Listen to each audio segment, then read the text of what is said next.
അപ്പോൾ ആനക്കഥ കഴിഞ്ഞു. ഇനി വീണ്ടും ദേവിയുടെ കഥ. കഴിഞ്ഞ ലക്കം നമ്മൾ വൈക്കം തിരുനീലകണ്ഠൻ എന്ന ആനയുടെ കഥയാണ് പറഞ്ഞത്. അപ്പോൾ അത് കഴിഞ്ഞു. അടുത്ത ഭാഗം ഒരു ദേവിയെ വെച്ച് നമുക്ക് തുടങ്ങാം. കിളിരൂർ കുന്നിന്മേൽ ഭഗവതി. കിളിരൂർ എന്നാൽ കോട്ടയത്തിനടുത്തുള്ള ഒരു സ്ഥലമാണ്. അത് തെക്കുംകൂർ രാജാവിൻ്റെ കീഴിലായിരുന്നു പഴയ കാലത്ത്. വടക്കുംകൂർ രാജ, തെക്കുംകൂർ രാജ എന്നൊക്കെ പറയും. പിന്നീട് അത് തിരുവിതാംകൂറിൻ്റെ ഭാഗമായിട്ട് മാറി, അങ്ങനെ പോയി. അന്നുണ്ടായിരുന്ന രാജവംശങ്ങളാണ് ഈ കിളിമാനൂർ, തെക്കുംകൂർ, വടക്കുംകൂർ, ചെമ്പകശ്ശേരി, ഇങ്ങനെ പലവിധ. അതിൽ ഈ തെക്കുംകൂർ രാജാവിൻ്റെ അധീനതയിൽപ്പെട്ട പ്രദേശമാണ് കോട്ടയം, അതിന് അടുത്തുള്ള കിളിരൂർ, ഇതെല്ലാം. അപ്പോൾ കിളിരൂർ ഒരു ശാസ്താവിനെ പ്രതിഷ്ഠിക്കാൻ ഒരു ക്ഷേത്രം പണി തുടങ്ങി. അന്നൊക്കെ ക്ഷേത്രം പണിയുന്നത് കരക്കാരാണ്. ഈ പലരുടെയും ധാരണ ഈ നമ്മളുടെ കേരളത്തിലെ ക്ഷേത്രങ്ങൾ പണിഞ്ഞത് രാജാക്കന്മാരാണെന്നാണ്.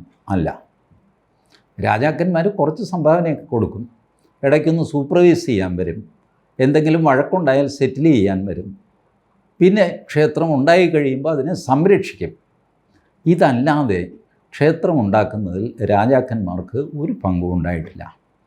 എൻ്റെ അറിവിൽ ഈ കുലദേവത, പരദേവത എന്നൊക്കെ പറഞ്ഞിട്ട് എന്തെങ്കിലും ഒരു ക്ഷേത്രമൊക്കെ ഏതെങ്കിലും രാജാവ് ഉണ്ടാക്കിയിട്ടുള്ളതല്ലാതെ മഹാക്ഷേത്രങ്ങളൊക്കെ മഹാജനങ്ങൾ തന്നെ ആണ് പണിഞ്ഞിട്ടുള്ളത്. അതിൽ പണക്കാരുടെ സംഭാവന കൂടുതലായിരിക്കും. പാവപ്പെട്ടവർ ചിലപ്പോൾ വെറും ലേബറായിരിക്കും അവരുടെ സംഭാവന. കൂലിവേല അവർ ചെയ്യുന്നു, ശമ്പളം വാങ്ങുന്നില്ല, കൂലി വേണ്ട, ഞാൻ ഒരു സേവനം എന്നുള്ള നിലയ്ക്ക് ചെയ്യുന്നു. ഇങ്ങനെ എങ്ങനെ പോയി കഴിഞ്ഞാലും കരക്കാരാണ് ക്ഷേത്രത്തിൻ്റെ നിർമ്മാതാക്കളും. അവർ തന്നെയായിരുന്നു ഉടമസ്ഥരും. രാജാവിന് ക്ഷേത്രത്തിൽ അധികാരമൊന്നും ഉണ്ടായിരുന്നില്ല. രാജാവ് ക്ഷേത്രത്തിൽ പോയിക്കൂടാന്നാണ് നിയമം. തിരുവിതാംകൂർ മഹാരാജാക്കന്മാരെ നിങ്ങൾ നോക്കുമോ, ഇവിടെ പത്മനാഭസ്വാമി ക്ഷേത്രത്തിൽ മാത്രമാണ് അവർ പോകുന്നത്, വേറെ ക്ഷേത്രത്തിലൊന്നും അവർ പോകാൻ പാടില്ല. പിന്നെ ഇപ്പോൾ രാജഭരണവും പോയി എല്ലാം പോയി എവിടെയെങ്കിലുമൊക്കെ പോകുന്നുണ്ടാവും. കൊച്ചി രാജാവിന് 2 ക്ഷേത്രങ്ങളിലായിരുന്നു പ്രവേശനം. പൂർണ്ണത്രയീശ്വര ക്ഷേത്രത്തിലും കൊച്ചിയിലെ ദേവീക്ഷേത്രത്തിലും. 2 ക്ഷേത്രത്തിൽ പോവാം, ബാക്കിയുള്ള സ്ഥലത്ത് പോയിക്കൂടാ. പിന്നെ ഇപ്പോൾ കൊച്ചി രാജ്യം ഇല്ലാതെയായി, എല്ലാം തോന്നിയ അങ്ങോട്ടും ഇങ്ങോട്ടും ഒക്കെ പോകാനും ഒക്കെ തുടങ്ങി. അതുകൊണ്ട് ആ സമ്പ്രദായം ഇല്ലാതായി എന്നേ ഉള്ളൂ. ഏതായാലും കിളിരൂർ ഒരു ധർമ്മശാസ്ത്ര ക്ഷേത്രം പണി കഴിക്കാൻ നാട്ടുകാരെല്ലാം കൂടെ കൂടിയിട്ട് പള്ളിയിൽ മേനോൻ, വെട്ടിക്കുളങ്ങര കൈമൾ, ഇതുപോലെ വലിയ പ്രമാണിമാർ, ഇവരൊക്കെ കൂടിയിട്ട് പണി തുടങ്ങി. ഏകദേശം തീരാറായി. അപ്പോൾ ആ നാട്ടിൽ കോത അഥവാ കോതയമ്മ എന്നാണ് എല്ലാവരും വിളിക്കുന്നത്. ഒരു സ്ത്രീയാണ്. അവർക്കൊരു മകളുമുണ്ട്, കാർത്തിയായനി എന്ന് പറഞ്ഞിട്ട്. ഭർത്താവില്ല, വേറെ ആരുമില്ല. ഇത്രയും ആധ്യാത്മികതയുള്ളൊരു സ്ത്രീയെ കാണാൻ പ്രയാസമാണ്. അവർ രാവിലെ എണീറ്റ് കഴിഞ്ഞാൽ അവരുടെ പൂജ, ചിട്ട, സംഗതിയൊക്കെ, ചുരുക്കി പറഞ്ഞ് കോതയമ്മ എന്നാണ് ബഹുമാനത്തോടെ അവരെ വിളിക്കുന്നത്. അവരെന്തെങ്കിലും പറഞ്ഞാൽ അത് ഒത്തിരിക്കും. ഒരു ദൈവജ്ഞയുടെ സ്വഭാവമുള്ളൊരു സ്ത്രീ. ഇതാണ് കോതയമ്മ. കോതയമ്മ രാവിലെ അവിടെ പുഴയിൽ കുളിക്കാൻ പോകും. വെളുപ്പിനെ പോകുന്നതാണ്. കാർത്തിയായനെയും കൂട്ടിക്കൊണ്ട് പോകും. ഒരു ദിവസം കാർത്തിയായനി പറഞ്ഞു, അമ്മ പൊക്കോ, ഞാൻ പുറകെ വന്നേക്കാം. കുട്ടികൾക്കിങ്ങനെ രാവിലെ എണീറ്റ് കുളിക്കുക എന്നൊക്കെ പറഞ്ഞാൽ മടിയാണ്. അതുകൊണ്ടായിരിക്കും എന്ന് വിചാരിച്ചിട്ട് ഇവൾ പിന്നാലെ വന്നോളും. കോതയമ്മ പോയി ആറ്റിൽ കുളിക്കാൻ ഇറങ്ങിക്കഴിഞ്ഞപ്പോൾ കുറച്ച് കഴിഞ്ഞ് അക്കരയിൽ നിന്ന് കാർത്തിയായനി വരുന്നു, മകൾ. അപ്പോൾ കോതയമ്മ ചോദിച്ചേ, ഇവളെപ്പോഴും മുങ്ങി അക്കരയ്ക്ക് പോയിട്ട് അവിടെ നിന്ന് ഇങ്ങോട്ട് നീന്തി വരുന്നോ, ഇതെന്ത് പരിപാടി? അപ്പോൾ കോതയമ്മ ചോദിച്ചു, കാർത്തിയായനി, നീ എങ്ങനെ അക്കരയ്ക്ക് പോയി? എപ്പോൾ പോയി? ഞാൻ കണ്ടില്ലല്ലോ. അപ്പോഴത്തേക്ക് ഈ പെൺകുട്ടി അടുത്തെത്തി. എത്തിക്കഴിഞ്ഞപ്പോഴാണ് കോതയമ്മയ്ക്ക് മനസ്സിലാവുന്നത് ഇത് കാർത്തിയായനിയല്ല. പക്ഷേ ഈ പെൺകുട്ടി പറഞ്ഞു, ഞാൻ കാർത്തിയായനിയാണ്. സർവാംഗ സുന്ദരിയായ, സർവാഭരണ വിഭൂഷിതയായ ദേവിയെപ്പോലെ തോന്നിക്കുന്ന ഒരു പെൺകുട്ടി. അപ്പോൾ ഈ പെൺകുട്ടി കോതയമ്മയോട് പറഞ്ഞു, ഞാനാണ് യഥാർത്ഥത്തിൽ കാർത്തിയായനി. ഞാൻ കുറേ കിഴക്കുന്നാണ് വരുന്നത്. എനിക്ക് താമസിക്കാനൊരു സ്ഥലം വേണം. ഇപ്പോൾ ഇവിടെ ഒരു ശാസ്താക്ഷേത്രം പണിതീരാറായി നിൽപ്പുണ്ടല്ലോ. ഞാൻ അവിടെ കയറി പാർപ്പുറപ്പിക്കാൻ പോവുകയാണ്. കോതയമ്മ ആകെ കൺഫ്യൂഷനിലായി. കോതയമ്മ പറഞ്ഞു, ഇത് അത് ശാസ്താവിനെ പ്രതിഷ്ഠിക്കാനുള്ള ക്ഷേത്രമാണ്, അവിടെ കയറി ഇരിക്കും എന്നൊക്കെ പറഞ്ഞു കഴിഞ്ഞാൽ എന്ത് ചെയ്യും? ഇല്ല, അത് കോതയമ്മ ഇതിൻ്റെ ചുമതലക്കാരുണ്ടല്ലോ, പള്ളിയിൽ മേനോൻ, ഞാൻ നേരത്തെ പറഞ്ഞു, വെട്ടിക്കുളങ്ങര, കൈമൾ, അവരോടൊക്കെ പറഞ്ഞാൽ മതി. ഞാനവിടെ കയറി ഞാൻ പാർക്കാൻ പോവാണ്. ഞങ്ങളെ 7 പേരാണ് കിഴക്കുന്ന് വന്നത്. 6 പേരും പല സ്ഥലത്ത് ഓരോ സ്ഥലത്തായിട്ട് താമസമായി. എനിക്ക് താമസിക്കാൻ മാത്രം സ്ഥലമില്ല, ഞാനിവിടെ കയറി താമസിക്കാൻ പോവാണ്. അല്ല, അപ്പോൾ ഞങ്ങളുടെ ശാസ്താവിനെ എന്ത് ചെയ്യും ദേവി? ശാസ്താവിനെ നിങ്ങൾ എന്തെങ്കിലും ചെയ്യും, വേറെ എവിടെയെങ്കിലും പ്രതിഷ്ഠിച്ചോ? ശാസ്താവിനെ അങ്ങനെ അവഗണിക്കാൻ പറ്റും? എന്താ ഈ പറയുന്നത്? എന്ത് വാങ്ങിക്കോട്ടെ, ഞാനവിടെ താമസിക്കാൻ പോകണം. പിന്നെ നമ്മൾ തമ്മിൽ സംസാരിച്ച കാര്യം പുറത്താരും അറിയരുത്. എന്നാൽ ഇങ്ങനെ ഒരാൾ അവിടെ താമസിക്കുന്നുണ്ട് എന്ന് ബന്ധപ്പെട്ടവരെ കോതയമ്മ അറിയിച്ചോളണം. എന്നെ കണ്ടു, ഇങ്ങനെയൊക്കെ സംഭവിച്ചു എന്നൊന്നും പറയാതെ തന്നെ പറഞ്ഞോളും, വേറെ ആരും ഇതറിയരുത്. ഇത്രയും ആയിക്കഴിഞ്ഞപ്പോൾ മരത്തിൻ്റെ മറവിൽ ഒരു കണിയാമ്പറമ്പിൽ കണിയാൻ എന്ന് പറഞ്ഞാൽ അവിടെയുള്ള ആളാണ്. അയാൾ ഈ പുഴയിൽ കുളിക്കാൻ വന്നതാണ്. ഈ സംസാരം മുഴുവൻ ഈ മനുഷ്യൻ കേട്ടു. അപ്പോൾ അങ്ങേര് മരത്തിൻ്റെ മറവിൽ നിന്ന് പുറത്ത് വന്നിട്ട് പറഞ്ഞു, ദേവി, ഈ പറഞ്ഞതെല്ലാം ഞാനും കേട്ടല്ലോ, ഇപ്പോൾ എന്ത് ചെയ്യും? നീ കേട്ടെങ്കിൽ പോട്ടെ, പുറത്താരോടും പറയാതിരുന്നാൽ മതി. പുറത്ത് പറഞ്ഞാൽ നിൻ്റെ കുടുംബത്തിലുള്ള പിള്ളേരെല്ലാം ചട്ടനും പൊട്ടനുമായിട്ട് തീരും. മുടന്ത് അല്ലെങ്കിൽ ബധിരൻ ആണ് ചട്ടനും പൊട്ടനുമായിട്ട് തീരും. പുറത്തറിയരുത് എന്ന് പറഞ്ഞു. കാർത്യായനി അപ്രത്യക്ഷയായി. കോതയമ്മ തിരിച്ച് വീട്ടിൽ പോയി. അവർ നോക്കി കഴിഞ്ഞപ്പോൾ അവർക്കിങ്ങനെ അവിടെ ഇവിടെ നടന്ന് ഇത് പറഞ്ഞുകൊണ്ട് നടക്കാനൊന്നും പറ്റില്ല. അവർ ഒരു കൊച്ചയ്യപ്പനെ വിളിച്ചു. കൊച്ചയ്യപ്പനോട് പറഞ്ഞു, എടാ, ഇന്ന മാതിരിയാണ്, ഞാൻ പറഞ്ഞു എന്ന് പറ, ആ അമ്പലത്തിൽ വേറൊരാൾ താമസിക്കുന്നുണ്ട്, അവർ ശ്രീകോവിലുണ്ട്, മനസ്സിലായോ? ഞാൻ പറഞ്ഞു എന്ന് പറഞ്ഞാൽ മതി, നീ പോയിട്ട് ബന്ധപ്പെട്ടവരെ അറിയിക്ക്, ശാസ്താവിനെ പ്രതിഷ്ഠിക്കാൻ വരട്ടെ. അപ്പോൾ കൊച്ചയ്യപ്പൻ പറഞ്ഞു, ഇതെന്തൊരു പരിപാടിയാണ്, എന്ത് ഭ്രാന്താണ്, ഞാനിതൊക്കെ പോയി പറഞ്ഞ് ആര് വിശ്വസിക്കാനാണ്? നീ പറയടാ, ഞാൻ പറഞ്ഞു എന്ന് പറഞ്ഞാൽ മതി. ശരി, ഇയാൾ പോയിട്ട് പറഞ്ഞു. കോതയമ്മ ഇങ്ങനെ പറഞ്ഞു. അപ്പോൾ കാര്യം നോൺസെൻസ് ആണെന്നൊക്കെ തോന്നിയെങ്കിലും വെട്ടിക്കുളങ്ങര കൈമളും ഈ പള്ളിയിൽ മേനോനും കൂടെ ആലോചിച്ചാൽ കോതയമ്മ അങ്ങനെ വെറുതെ പറയുന്ന ആളല്ല, ഒരു ദൈവിക സിദ്ധിയുള്ള സ്ത്രീയാണ് അവരങ്ങനെ വെറുതെ പറയില്ല. നമുക്കൊരു കാര്യം ചെയ്യാം, പ്രശ്നം വെച്ച് നോക്കാം. ഇവിടെ മുഹൂർത്തത്തിന് സമയമായോ, എന്താ ഈ സംഗതി? പ്രശ്നത്തിന് വിളിച്ചതാരെ? നമ്മുടെ കണിയാമ്പറമ്പിൽ കണിയാർ. ഇത് മുഴുവൻ കേട്ടുകൊണ്ട് നിന്നില്ലേ? ആ കക്ഷിയാണ് പ്രശ്നം വയ്ക്കാൻ വിളിക്കുന്നത്. പ്രശ്നം വെച്ചു സത്യസന്ധമായിട്ട്. എന്നിട്ട് പറഞ്ഞു, ഇവിടെ ഒരു ദേവീ സാന്നിധ്യമുണ്ട്, അതുകൊണ്ട്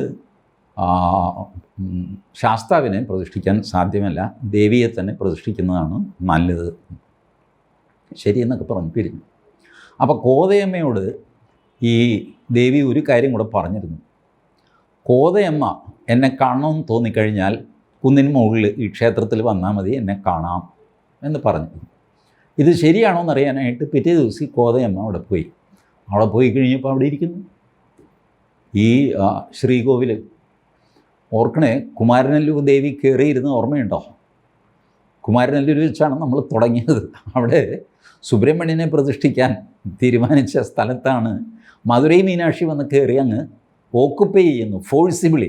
സുബ്രഹ്മണ്യനെ എവിടെയും കൊണ്ടുപോയി, ഞാനിവിടെ ഇരിക്കാൻ പോവാണെന്ന് പറഞ്ഞിട്ട്. അതുപോലെയാണ് ഈ പറഞ്ഞ കിളിരൂർ കുന്നിന്മേൽ ഭഗവതി, കുന്നിലുണ്ടാക്കിയ അമ്പലത്തിനുള്ളിൽ ശ്രീകോവിലിൽ ഭഗവതി കയറിയങ്ങ് ഇരിക്കുകയാണ് കാർത്യായനി. കോതയമ്മ വന്നു കഴിഞ്ഞപ്പോൾ അവർക്ക് കാണാം, ബാക്കിയുള്ളവർക്ക് കുമാരനെല്ലുവിനെ പോലെ കോതയമ്മയെ തൊട്ട് നിന്നാൽ കാണാം, വിട്ട് കഴിഞ്ഞാൽ പോയി കാണാൻ പറ്റുന്നില്ല. അങ്ങനെ നിന്ന് കുറേ നേരം കഴിഞ്ഞപ്പോൾ ഈ ദേവിയെ കോതയമ്മയ്ക്കും കാണാതെയായി. കോതയമ്മ നോക്കിയിട്ട് കാണുന്നില്ല. അത് ഒരു പ്രകാശമായിട്ട് ചെറുതായി പിന്നെ മങ്ങിപ്പോയി. അപ്പോൾ കണ്ടവരെല്ലാം കണ്ടു. പള്ളിയിൽ മേനോൻ കണ്ടു, വെട്ടിക്കുളങ്ങര കൈമൾ കണ്ടു, ഈ കണിയാമ്പറമ്പിലെ കണിയാൻ കണ്ടു, നാട്ടുകാരൊക്കെ കണ്ടു. കോതയമ്മ ആരൊക്കെ തൊട്ട് നോക്കിയോ എല്ലാവരും കണ്ടു. സംഗതി ഉണ്ടെന്ന് എല്ലാവർക്കും ഉറപ്പായി. പക്ഷെ ഇതിപ്പോൾ കാണുന്നില്ല. അപ്പോൾ പിന്നെയും കാർന്നവന്മാരെ ആലോചിച്ചു, അല്ല കോതയമ്മ ഇതിപ്പോൾ പുലിവാലയല്ലോ, ഇവിടെ പ്രതിഷ്ഠിക്കാനൊരു വിഗ്രഹം വേണ്ടേ? നാട്ടുകാർ ശ്രീകോവിലിൽ വിഗ്രഹം ഇല്ലാതെ കാര്യം നടക്കും. അപ്പോൾ എന്ത് ചെയ്യും? എന്തെങ്കിലും ചെയ്യാമെന്നൊക്കെ പറഞ്ഞ് ആലോചിച്ച് അപ്പോൾ ബാക്കിയുള്ളവർ പറഞ്ഞു, അതേ ഒരു കാര്യം, ശാസ്താവിൻ്റെ കാര്യത്തിലൊരു തീരുമാനം എടുക്കണം. ശാസ്താവിൻ്റെ വിഗ്രഹം റെഡിയാണ്. ഇവിടെ ദേവി വന്ന് ഇതല്ലേ ബലം പ്രയോഗിച്ച് കയറിയിരിക്കുകയല്ലേ, ശാസ്താവ് വഴക്കിനൊന്നും വരില്ല. പക്ഷേ ശാസ്താവിനെ എടുത്ത് പ്രതിഷ്ഠിക്കണം. അപ്പോൾ അതിനെന്ത് ചെയ്യണം? അതിനൊരു ശ്രീകോവിൽ ഉണ്ടാക്കണം. അങ്ങനെ ശാസ്താവിനൊരു ശ്രീകോവിൽ എട്ടുപിടിയെന്നങ്ങ് ഉണ്ടാക്കി. ശാസ്താവിൻ്റെ വിഗ്രഹവും റെഡിയാണ്. ഇതാണ് സിറ്റുവേഷൻ. അന്ന് രാത്രി കോതയമ്മയെ സ്വപ്നത്തിൽ ഈ ദേവി കോതയമ്മയോട് പറഞ്ഞു, കോതയമ്മ കുളിക്കാൻ പോകാറില്ലേ ആറ്റിൽ, അവിടെ നിന്ന് ഇച്ചിരൂടെ മുന്നോട്ട് നടന്നാൽ ഒരു കയമുണ്ട്. ആറ്റിൽ കയമുണ്ടല്ലോ, നമുക്ക് കയം എന്ന് പറഞ്ഞാൽ സാധാരണയേക്കാൾ പെട്ടെന്ന് ആഴം വരുന്ന ഒരു സ്ഥലം, അതിനെയാണ് കയം എന്ന് പറയുന്നത്. ആ കയത്തിൻ്റെ അടുത്ത് ചെല്ലുമ്പോൾ കയത്തിൽ നിന്നിങ്ങനെ പാലയ്ക്ക പൊങ്ങി വരും. ഈ പാലയ്ക്ക എന്താണെന്ന് എനിക്കറിയില്ല കേട്ടോ. പാലയ്ക്ക് കായുണ്ടോ ഞാൻ ശ്രദ്ധിച്ചിട്ടില്ല. ഞാൻ പാലയൊക്കെ കണ്ടിട്ടുണ്ട്, പാലപ്പൂ മണമൊക്കെ കാര്യമൊക്കെ ശരി. ഇന്ന് വരെ ഞാൻ പാലയ്ക്ക എന്ന് പറഞ്ഞിട്ടൊരു കാക്ക കണ്ടിട്ടില്ല. അപ്പോൾ അത് ഞാൻ പ്രേക്ഷകർക്ക് വിടുന്നു. അപ്പോൾ ഇങ്ങനെ പാലയ്ക്ക പൊങ്ങി വരുന്നത് കാണാം. അവിടെ മുങ്ങിയാൽ വിഗ്രഹം കിട്ടും. എൻ്റെ ഒരു വിഗ്രഹം അവിടെ ഉണ്ട്. പറഞ്ഞ പോലെ തന്നെ ആളെയൊക്കെ വിളിച്ച് മുങ്ങലുകാരെയൊക്കെ വിളിച്ചിട്ട് ഈ പറഞ്ഞ സ്ഥലത്ത് പോയി. അപ്പോൾ പാലയ്ക്ക പൊങ്ങി വരുന്നുണ്ട്. അവർ അവിടെ ഇറങ്ങി വിഗ്രഹമൊക്കെ എടുത്തു, റെഡിയാക്കി. അങ്ങനെ ഒരേ മുഹൂർത്തത്തിൽ ദേവിയെയും പ്രതിഷ്ഠിച്ചു, ശാസ്താവിനെയും പ്രതിഷ്ഠിച്ചു. ഇതാണ് കിളിരൂർ കുന്നിന്മേൽ ഭഗവതി. എന്നിട്ട് നാട്ടുകാരൊക്കെ അവരുടെ സ്ഥലമൊക്കെ വിട്ടുകൊടുത്തിട്ട് അമ്പലത്തിലേക്ക് വേണ്ട നെല്ല് കൊയ്യാനുള്ള പാടം അത് ഇത് അങ്ങനെയാണ് എല്ലാം നാട്ടുകാരാണ് കൊടുക്കുന്നത്. ഇതൊക്കെ ഇങ്ങനെ കൊടുത്തു. അപ്പോൾ അതിനിടയ്ക്ക് ഈ ഒരു നിർദ്ദേശം കോതയമ്മയ്ക്ക് ദേവി കൊടുത്തിരുന്നു. ഒന്ന്, കാർത്യായനി എന്ന് പറഞ്ഞ് ഇനി ഈ നാട്ടിൽ ഒരു കുട്ടിക്ക് പേരിട്ടുകൂടാ. അയ്യോ, അത് പാടില്ല, ഞാനുണ്ട് ഇവിടെ കാർത്യായനി, ഈ കാർത്യായനി മതി. പിന്നെ നിങ്ങളുടെ മകളൊരു കാർത്യായനി ഉണ്ടല്ലോ, അത് നേരത്തെ ഇട്ടുപോയ പേരാ, അതങ്ങനെ ഇരുന്നോട്ടെ. വേറൊരു കാർത്യായനി ഈ നാട്ടിലുണ്ടാവാൻ പാടില്ല, അതാണ് എൻ്റെ നിയമം. ഓ ശരി. നമ്പർ 2, പാലയ്ക്ക മോതിരം നിങ്ങൾക്കതുണ്ട്, ദാറ്റ് ഈസ് ഫൈനൽ. ഇനി ഈ നാട്ടിൽ ആരും പാലയ്ക്ക മോതിരം ഇടാൻ പാടില്ല. എന്താ ഈ പാലയ്ക്ക മോതിരം? അത് ഞാൻ നോക്കി. ആകെ ഒരു സോഴ്സ് ഉള്ളത് നമുക്ക് ശബ്ദധാരാവലിയാണില്ല. ശബ്ദധാരാവലിയിൽ പാലയ്ക്ക മോതിരം എന്ന് പറഞ്ഞു കഴിഞ്ഞാൽ സ്ത്രീകൾ കഴുത്തിലണിയുന്ന ഒരാഭരണം എന്നാണ് എഴുതിയിരിക്കുന്നത്. മോതിരം എന്ന് പറഞ്ഞാൽ സാധാരണ വിരലിൽ ഇടുന്നതാണ് താൻ. എന്നാൽ പാലയ്ക്ക മോതിരം എന്ന് വെച്ചാൽ കഴുത്തിലണിയുന്ന ആഭരണം എന്നാണ് ശ്രീകണ്ഠേശ്വരം പത്മനാഭപിള്ള ശബ്ദധാരാവലിയിൽ എഴുതിയിരിക്കുന്നത്. എന്ത് വാങ്ങിക്കോട്ടെ, പാലയ്ക്ക മോതിരം ആർക്കും പാടില്ല. ഇതാണ് ദേവി പറഞ്ഞത്. 2 കാര്യം, കാർത്യായനി എന്നുള്ള പേരും പാടില്ല, പാലയ്ക്ക മോതിരവും പാടില്ല. ബാക്കി ഈ പറഞ്ഞ എന്താവശ്യങ്ങളും എന്തും എല്ലാം നടത്തിക്കൊടുക്കും. ഒരുപാട് ഉദാഹരണങ്ങൾ സംഗതികളൊക്കെ കൊട്ടാരത്തിൽ ശങ്കുണ്ണി പറയുന്നുണ്ട്. ഞാൻ അതിങ്ങനെ പറയാൻ തുടങ്ങിക്കഴിഞ്ഞാൽ ഈ വീഡിയോ തീരില്ല. ഒരെണ്ണം മാത്രം. ഒരു പെൺകുട്ടി ഒരുപാട് കാലം ഇവർ ഭാര്യയും ഭർത്താവും ആഗ്രഹിച്ചുണ്ടായ ഒരു പെൺകുട്ടി. അവർ നേർന്നു, ഈ പെൺകുട്ടി ഞങ്ങൾക്കൊരു കുട്ടി ജനിച്ചാൽ അതിന് ഞങ്ങൾ നടക്കി വെച്ച് ചോറ് കൊടുത്തോളാം എന്ന് പറഞ്ഞു. കുട്ടി ജനിച്ചു. ചോറ് കൊടുക്കാറായപ്പോൾ പെൺകുട്ടിയാണ്, ഒരു പെൺകുട്ടിയും കൊണ്ട് അവിടെ പോയി നടയിലിരുത്തി ചോറൊക്കെ കൊണ്ടുവന്ന് കഴിഞ്ഞപ്പോൾ ഈ പെൺകുട്ടി ബോധരഹിതയായി. അനക്കമില്ല പെൺകുട്ടിക്ക്. എന്ത് ചെയ്യും? ആകെ കൂടെ പരിഭ്രമിച്ച് ക്ഷേത്രത്തിൽ മരണം നടക്കുന്നു, അങ്ങനെ കുറേ പേര് എടുത്തുകൊണ്ട് പോകും, അങ്ങനെ ബഹളം, ഒന്നും പറയേണ്ട, ആകെ പ്രശ്നമായി. അപ്പോൾ ഇതിനിടയ്ക്ക് ഈ പഴയ കഥ അറിയാവുന്ന ഒരാൾ പറഞ്ഞു, ഈ പെൺകുട്ടിയുടെ കഴുത്തിൽ പാലയ്ക്ക മോതിരമുണ്ട്, അതെടുത്ത് മാറ്റിക്കഴിഞ്ഞപ്പോൾ മെല്ലെ കണ്ണു തുറന്ന് പെൺകുട്ടി എണീറ്റിരുന്നു. അപ്പോൾ ആളുകൾക്ക് മനസ്സിലായി ഈ ദേവി നേരത്തെ ഇട്ട ഉത്തരവുണ്ടല്ലോ, പാലയ്ക്ക മോതിരം പാടില്ല എന്നുള്ളത്. എന്നാൽ കൊട്ടാരത്തിൽ ശങ്കുണ്ണി എഴുതിയതിൽ കഴുത്തെന്നോ മാലയെന്നോ ഒരു പ്രയോഗമില്ല കേട്ടോ. പാലയ്ക്ക മോതിരം തന്നെയാണ്. ആ കുട്ടിയുടെ ശരീരത്തിൽ പാലയ്ക്ക മോതിരം ഉണ്ടായിരുന്നു, അതെടുത്ത് മാറ്റിയപ്പോൾ കുട്ടി നോർമലായി. ഇതാണ് കൊട്ടാരത്തിൽ ശങ്കുണ്ണി എഴുതുന്നത്. ആ മോതിരം വിരലിലായിരുന്നെന്നോ അല്ലെങ്കിൽ പാലയ്ക്ക മോതിരം എന്ന് പറയുന്ന ആഭരണം കഴുത്തിലുണ്ടെന്നോ ഒന്നും എഴുതിയിട്ടില്ല. അതുകൊണ്ടാണ് ഞാൻ പ്രേക്ഷകരോട് ആവശ്യപ്പെടുന്നത്, എന്താണ് ഈ പാലയ്ക്ക മോതിരം എന്ന് വെച്ചാൽ മോതിരമാണോ മാലയാണോ, അത് നിങ്ങളൊന്ന് കണ്ടുപിടിക്കണം. ഏതായാലും അത്ഭുതകരമായിട്ട് ഈ കുട്ടി എണീറ്റിരിക്കുകയും അത് ചോറ് കഴിക്കുകയൊക്കെ ചെയ്ത് ചടങ്ങുകളൊക്കെ ഭംഗിയായിട്ട് നടന്നു. കാലം കുറെ പോയി. തെക്കുംകൂർ തിരുവിതാംകൂറിൽ ലയിച്ചു. തിരുവിതാംകൂറിൽ കമ്പനി ഭരണം വന്നു, ഈസ്റ്റ് ഇന്ത്യ കമ്പനിയുടെ ഭരണം. ഇങ്ങനെ ചരിത്രം മുന്നോട്ട് പോവുകയെ കൊട്ടാരത്തിൽ ശങ്കുണ്ണി എഴുതുന്നു, കേണൽ മൺറോ പ്രസിഡൻറ്റ് സാഹിബ് ചില നിയന്ത്രണങ്ങളൊക്കെ കൊണ്ടുവന്നു. ക്ഷേത്രത്തിൻ്റെ നടത്തിപ്പ് ദുസ്സഹമായി തീർന്നു. കരക്കാർ അതിന് പരിഹാരം ഉണ്ടാക്കി. ഈ മൺറോ സാഹിബ് എടുത്തു കളഞ്ഞ പല കാര്യങ്ങളും അവർ തിരിച്ചു കൊണ്ടുവന്നു, മറ്റ് പല രീതിയിൽ ചെയ്തു. നമ്മൾ ഈ തിരുവിതാംകൂറിലെ ചരിത്രം പറയാൻ തുടങ്ങിയാൽ 1811 ഈ കേണൽ മൺറോ ഈ ക്ഷേത്രങ്ങളെല്ലാം ഏറ്റെടുക്കുന്നത്. വാസ്തവത്തിൽ ഏറ്റെടുപ്പിക്കുകയാണ് റാണിയെ കൊണ്ട്. അതിന് ഒരു നോട്ടിഫിക്കേഷൻ പോലും ഉണ്ടായിട്ടില്ല. ഞാൻ ആ ചരിത്രത്തിലേക്ക് പോകാത്തത് എന്താണെന്ന് വെച്ചാൽ അതൊരു 10-25 വീഡിയോയ്ക്കുള്ള വകുപ്പുണ്ട്. ഈ ക്ഷേത്രങ്ങളോട് ചെയ്ത അന്യായം, ഈസ്റ്റ് ഇന്ത്യ കമ്പനി മുതൽ ഇങ്ങോട്ട് പിണറായി വിജയൻ വരെയുള്ള ഭരണാധികാരികളും കോടതികളും ചെയ്ത അന്യായങ്ങൾ മിനിമം ഒരു 25-30 വീഡിയോയ്ക്കുള്ള വകുപ്പുണ്ട്. അതുകൊണ്ടാണ് ഞാൻ അങ്ങോട്ട് പോകാത്തത്. പക്ഷേ അങ്ങനെ ഈ ക്ഷേത്രം ഏറ്റെടുത്തതിൽ പെട്ടുപോയ ഒരു മഹാക്ഷേത്രമാണ് ഈ കിളിരൂർ കുന്നിന്മേൽ ഭഗവതി ക്ഷേത്രം. ആ ക്ഷേത്രത്തെ സംരക്ഷിച്ചതും അന്ന് കരക്കാരാണ്, രാജാവല്ല, രാജാവുമല്ല, റാണിയല്ല, കരക്കാരാണ്. നിർമ്മിച്ചത് കരക്കാരാണ്, പരിപാലിച്ചത് കരക്കാരാണ്. ഇടയ്ക്ക് തിരുവിതാംകൂർ രാജാവിൻ്റെ ആരോ വരിക, എന്തെങ്കിലും കാഴ്ചദ്രവ്യം കൊടുക്കുക, ഇങ്ങനെയൊക്കെയുള്ള ചില്ലറ ഏർപ്പാടൊക്കെ ഉണ്ടാക്കിയിട്ടുണ്ട്. ബാക്കി മുഴുവൻ കരക്കാരാണ് ക്ഷേത്രം പരിപാലിച്ചത്. എങ്ങനെ ഈ കരക്കാരിത് ചെയ്തു? എന്തായിരുന്നു ആ സംവിധാനം? ആ സംവിധാനം എന്തുകൊണ്ട് നമുക്ക് തുറന്നുകൂടാ?